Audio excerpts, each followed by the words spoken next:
Okay, today we're going to look at simplifying complex fractions, and I want you to realize that complex fractions are really not that complex. There are multiple ways that we could tackle this. I'm going to show you the way that I think makes the most sense and is the least amount of work and is the easiest to remember in the long term. Basically, a complex fraction is another way of writing a division problem. We've got the fraction x plus 1 over x plus 2 divided by the fraction x plus 1 over x plus 5. If we write that as a division problem,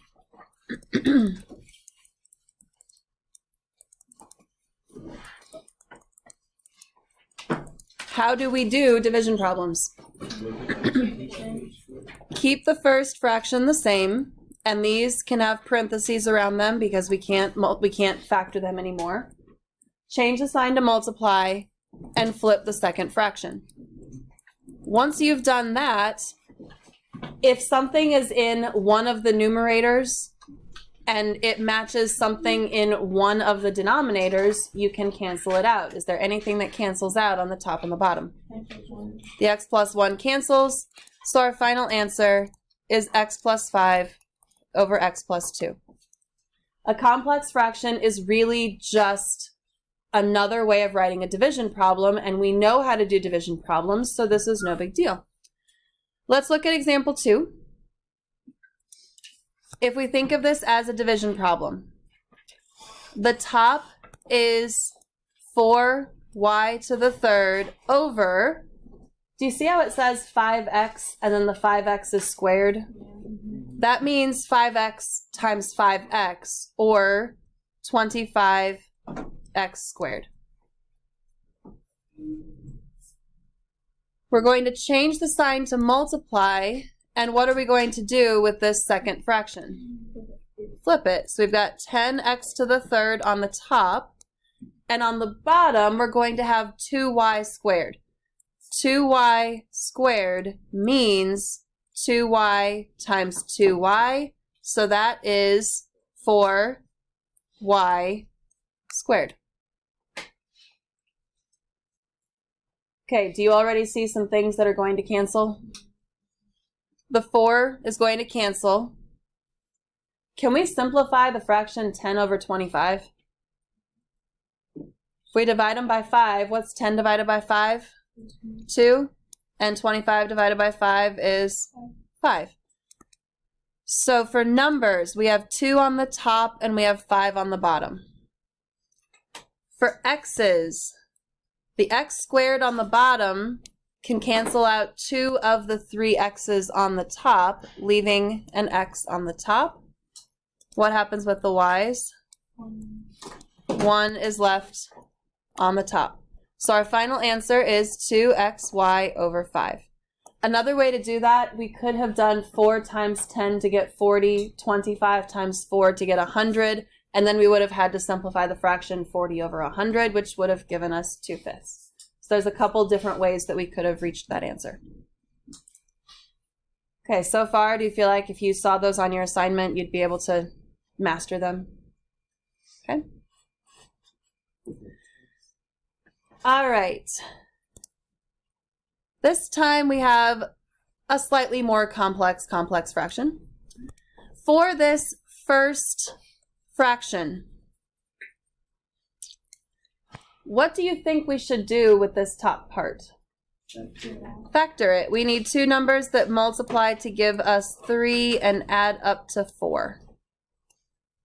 That would be 1 and 3. So we've got x plus 1, x plus 3 over x minus 2.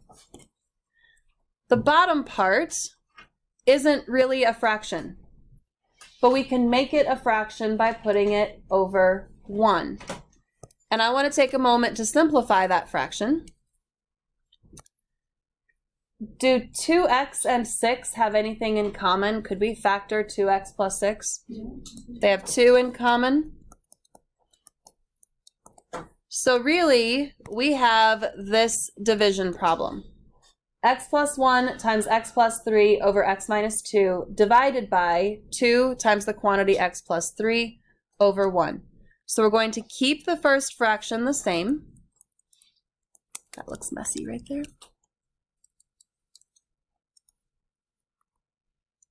Change the sign to multiply. When we flip the second fraction, the 1 is now on the top, and the 2 times x plus 3 is on the bottom. What cancels? X plus 3 cancels. So our final answer is x plus 1 times 1, so we don't really need that times 1. And on the bottom we have 2 and x minus 2.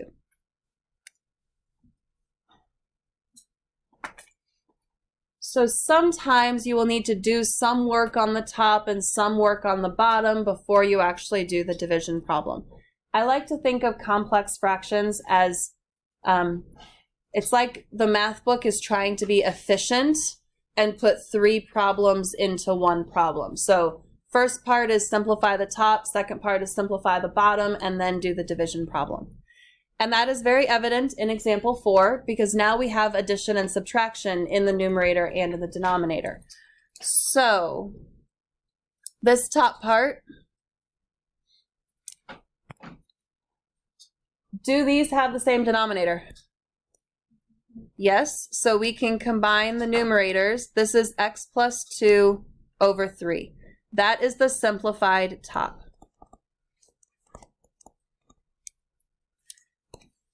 We need to talk about how to simplify this bottom.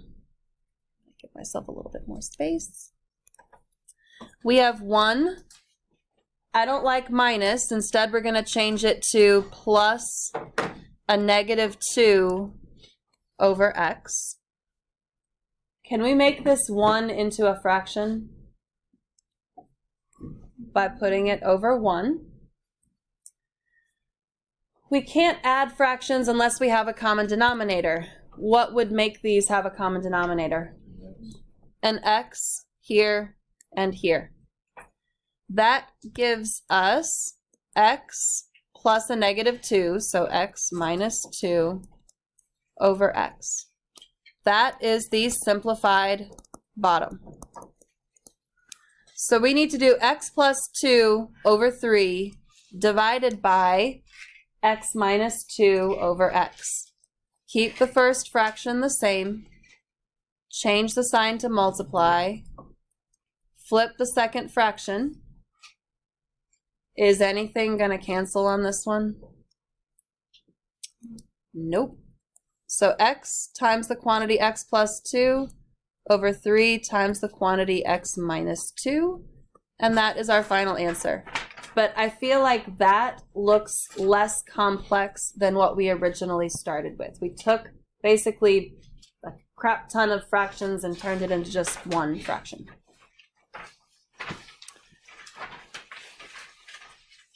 Okay, I would like you to try example 5 on your own. It's just like example 4.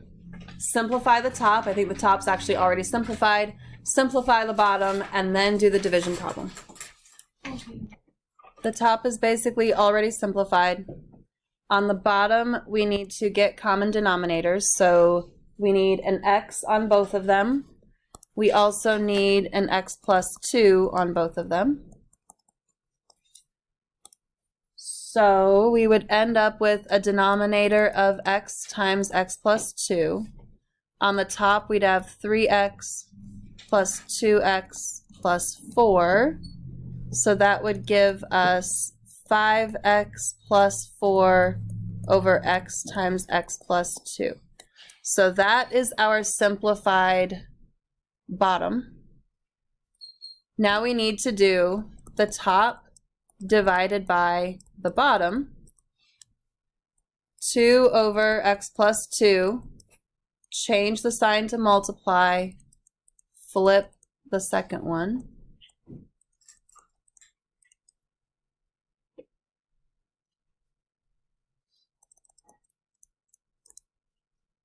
Does anything cancel? The x plus 2 cancels. So we end up with 2x over 5x plus 4.